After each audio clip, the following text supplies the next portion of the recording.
그 두 길소는 자기들이 가려고 하는 마을에 가까이 이르렀다.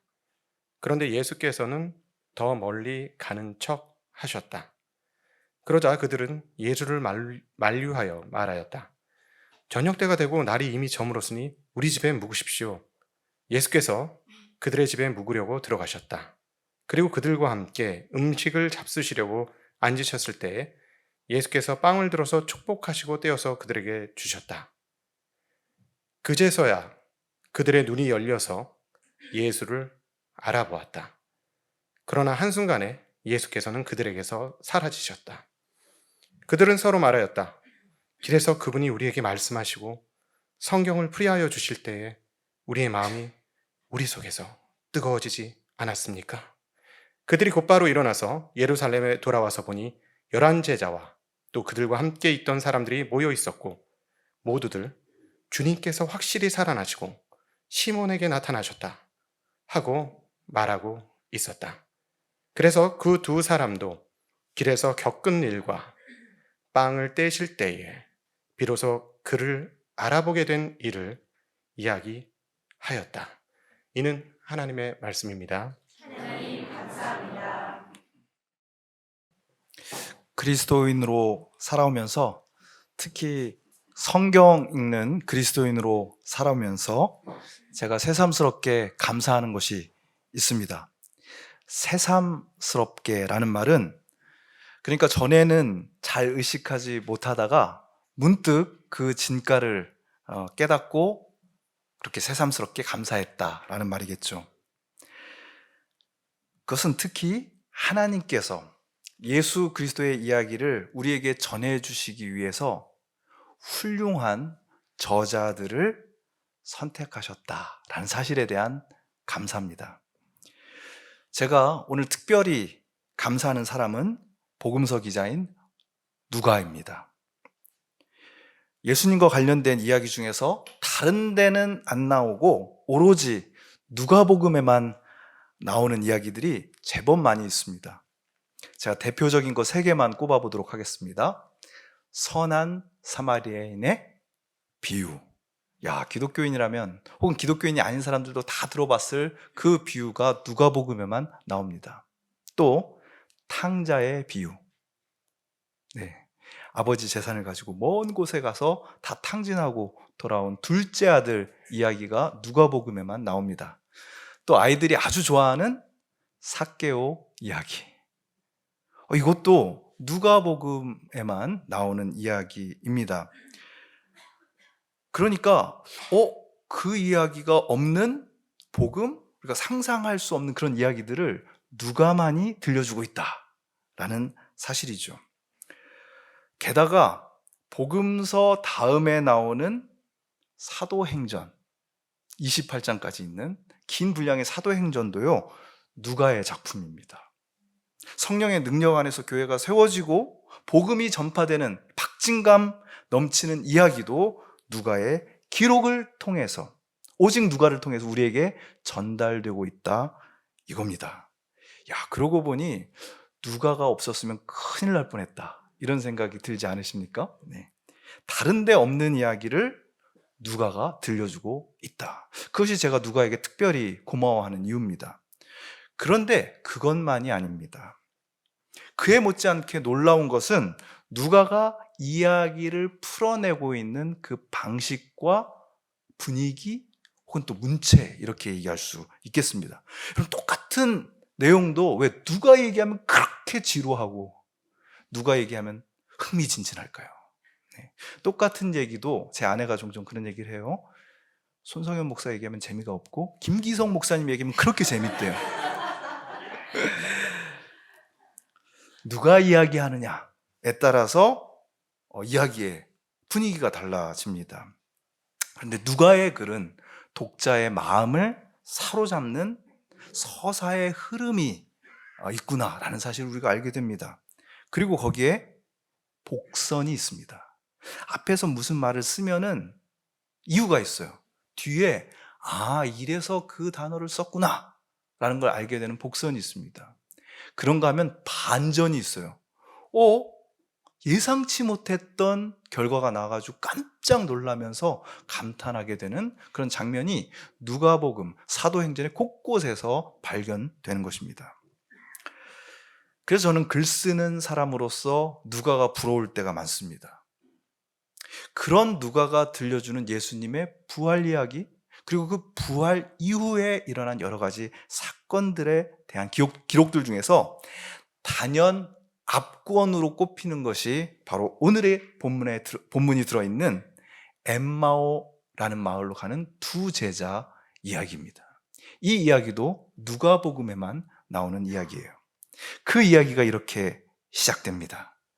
마침 그 날에 그들 가운데 두 사람이 예루살렘에서 한 30리 떨어져 있는 엠마오라는 마을로 가고 있었다. 그들은 일어난 이 모든 일을 서로 이야기하고 있었다. 13절부터 시작되는 엠마오로 가는 두 제자 이야기입니다. 자, 그런데 이미 이 서두에서도요, 우리말 번역에는 빠져 있지만 원문에 나와 있는 게 있습니다. 13절 맨 앞에 보면은요, 그리고 보라라는 말이 빠져 있습니다. 아마 우리말 번역할 때는 뭐 이것까지 넣을 필요 있을까 그런 생각을 해서 뺀 것 같은데 저 개인적으로는 대단히 아쉽습니다. 왜냐? 성경 전체를 통틀어서 뭔가 중요한 내용을 이야기하기 때문에 독자들이여 집중하라 라고 할 때는 힘내, 구약에서는, 신약에서는 이두라는 말을 써가지고 보아라 라는 말을 하고 있거든요. 여기도 그렇습니다. 이제부터 중요한 내용이 나온다는 뜻이죠. 예루살렘에서 엠마오로 가는 길의 거리가 30리라고 또한 밝히고 있습니다. 30리면 어느 정도 될까요? 10리도 못 가서 발병 난다 한 10리가 4km다. 그렇죠? 그러니까 30리면 대충 12km 정도 된다. 이렇게 생각할 수 있겠습니다. 여기서 어느 정도 떨어진 곳이 12km, 11km 정도 될까요? 원문에는 60 스타디아 이렇게 나와 있는데 이게 11km 혹은 11.5km라고 합니다. 용산에 있는 청파교에서 여기까지가 13.5km. 그러니까 연세대학교에서 출발해서 홍대로 걸어갑니다. 홍대에서 합정으로 갑니다. 합정, 양화진, 선교사 모역에서 강변북로 따고 쭉 걸어서 가양대교 건넙니다. 한강을 보면서 가양대교 쭉 건너서 오다가 부민병원에서 오른쪽으로 꺾어져서 숭비청파교회까지 오면 11km. 신기하죠? 예루살렘에서 엠마오로 가는 거리하고 우리 연세대학교에서 여기까지 오는 거리가 똑같아요. 버스로 오면 30분, 차로 오면 24분, 걸어오면 3시간이에요. 네. 3시간 동안 걸어온다. 그 쉬운 일이 아닙니다. 이스라엘은요, 또 한낮에 태양이 너무 뜨거운 곳입니다. 겨울에도요, 낮에 걸어가고 있으면 땀이 그냥 계속 나서 1시간 이상 걸을 수 없는 곳이에요. 그러니 예루살렘에서 엠마오로 가는 길, 그냥 직선거리로는 11km 정도 된다고 하지만 3시간 만에 주파할 수 없는, 가다가 쉬고 또 가다가 쉬고 5-6시간은 좋게 걸리는 그런 거리입니다. 글 쓰는 사람들이 그렇듯이 디테일이 중요하거든요. 뻔히 아는 거리인데 굳이 30리 이렇게 쓴 것은 그 거리감을 한번 느껴보라는 초대인 것입니다. 자, 예루살렘에서 엠마오로 가는 길, 두 제자가 그 길을 걷고 있는데 한 제자 이름은 글로바이고 또 한 제자 이름은 알 수 없음. 네, 이름이 알려지지 않는 한 제자입니다. 자, 그런데 그 둘이 쭉 가고 있는데 덥고 힘들고 괴로운 상태에서 걷고 있는데 중간에 낯선 사람 하나가 그들과 동행하게 됩니다. 그 사람이요, 둘이 나누고 있는 대화에 관심을 보이면서 17절에 이렇게 얘기합니다. 당신들이 지금 걸으면서 서로 주고받는 이 말들은 무슨 이야기입니까? 그러자 두 제자는 성경에 보니까 침통한 표정을 지으며 걸음을 멈추었다 이렇게 나와 있습니다. 와, 이거 도저히 그냥 계속해서 걸어갈 수 없는 상황이다 이거겠죠. 글로바가 그 낯선 사람에게 입을 열어 이렇게 얘기합니다. 아니, 당신 보아하니까 예루살렘에서 저쪽 방향으로 가고 있는 것 같은데 최근에 예루살렘에서 일어난 일을 모르시냐? 이러면서 핀잔 비슷하게 말을 하는 겁니다. 여러분, 이것이 굉장히 중요합니다. 지금 예루살렘에서 일어난 일을 직접 겪으신 분인데요. 그 사람을 향해서 글로바가 당신 알지 못하느냐? 이렇게 이야기를 하고 있습니다. 가장 잘 알고 있는 분에게 왜 알지 못하느냐? 이렇게 얘기하고 있어요.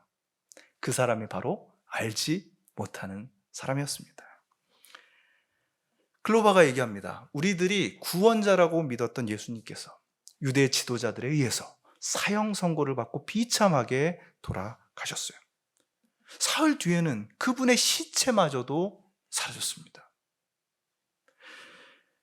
어떤 여자들이 예수님의 무덤에 가봤는데 천사가 나타나서 예수님께서 부활하셨다라고 말했습니다. 그래서 실제로 몇몇 제자들이 가서 보니까 빈 무덤만 있었습니다.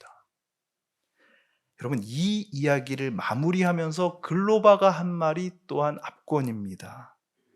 우리가 빈 무덤은 보았습니다. 그러나 예수님은, 그분은 보지 못했습니다. 여러분, 이 말을 지금 누구에게 하고 있습니까? 예수님에게 하고 있습니다. 무덤에서만 예수님을 보지 못한 것이 아니라 함께 걷고 있는 예수님도 보지 못했다. 참 절묘하다. 이렇게 볼 수가 있겠습니다. 자, 그 상황에서 함께 걷고 있던 이 낯선 사람이 처음으로 던진 말이 기가 막힙니다.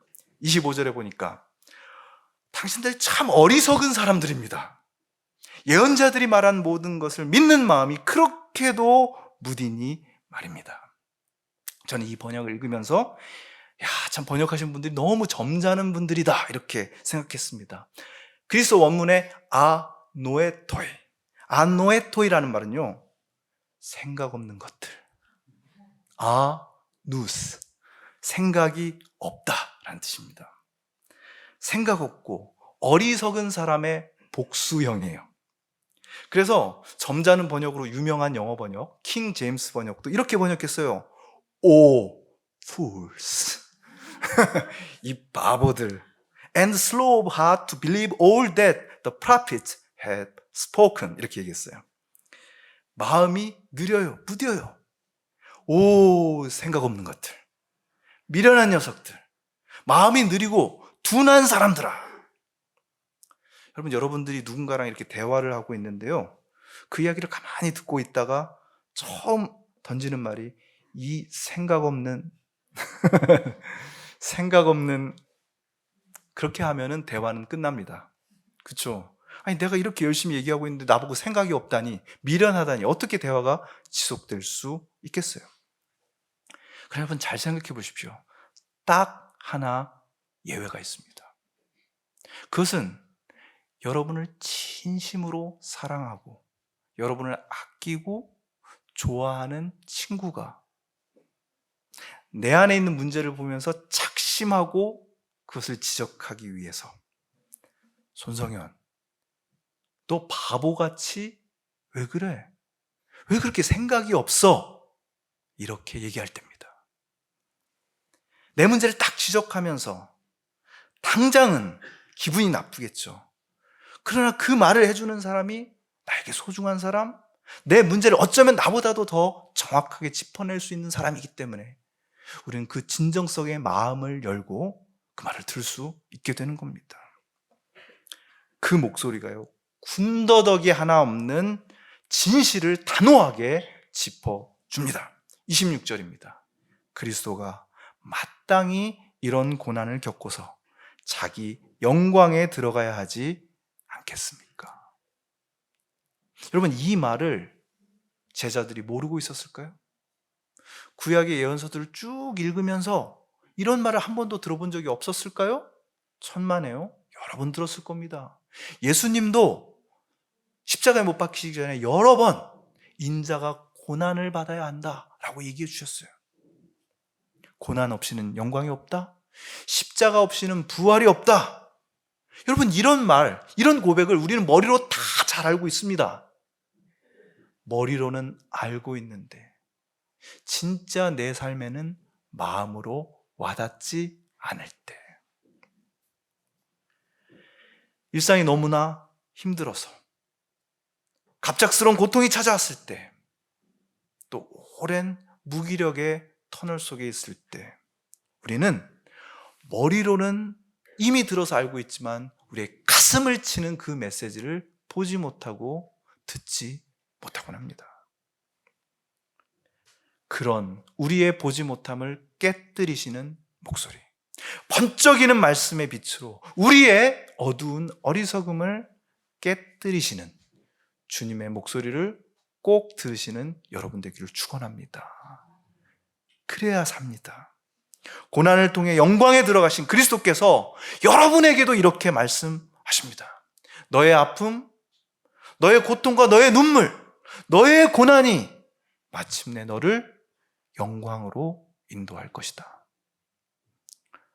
예수님께 일어난 그 고통을 새롭게 봄으로써 오늘 우리에게 일어나는 고통도 새롭게 볼 수 있는 여러분이 되시기를 축원합니다.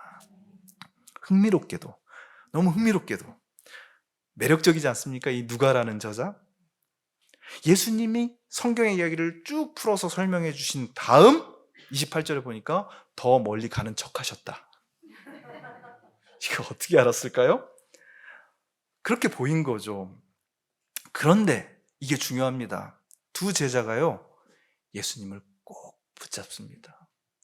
예수님께서 여러분의 일상과 현실에서 멀어진 것 같을 때 그분을 꼭 붙잡는 여러분 되시기를 축원합니다. 이 중요해요. 날이 저물고 또 때가 저물었는데 우리와 함께 해주십시오. 날이 저물었다는 건 뭡니까? 우리의 삶에 어둠이 찾아오고 있다는 뜻이에요. 그렇기 때문에 주님, 나와 함께 해 주십시오. 이렇게 예수님을 자신들의 공간에 초대하고 그분을 대접하려고 하죠. 그래서 예수님과 함께 저녁 식사를 하게 됩니다. 예수께서 빵을 잡으시고 감사 기도를 드리신 후에 떼어 제자들에게 주시며 말씀하셨습니다. 여기서 많이 들어보신 적 있으시죠? 5,000명을 먹이실 때, 또 마지막 만찬의 자리에서 항상 주님은 떡을 손에 드시고 감사 기도를 드리신 후에, 축사하신 후에 떼어서 주십니다. 바로 그 순간 놀라운 일이 벌어져요. 31절입니다. 그제서야 그들의 눈이 열려서 그인 줄, 예수님인 줄 알아보았다. 여러분, 전에는 무덤만 보고 죽음만 보고 예수님을 보지 못했던 제자들, 함께 동행하고 있는 그 사람에게서 예수를 보지 못했던 제자들의 눈이 열려서 그분을 알아본 거예요. 근데 여러분, 바로 그 말과 한 쌍을 이루고 있는 표현이 바로 그 다음 절에 나옵니다. 32절입니다.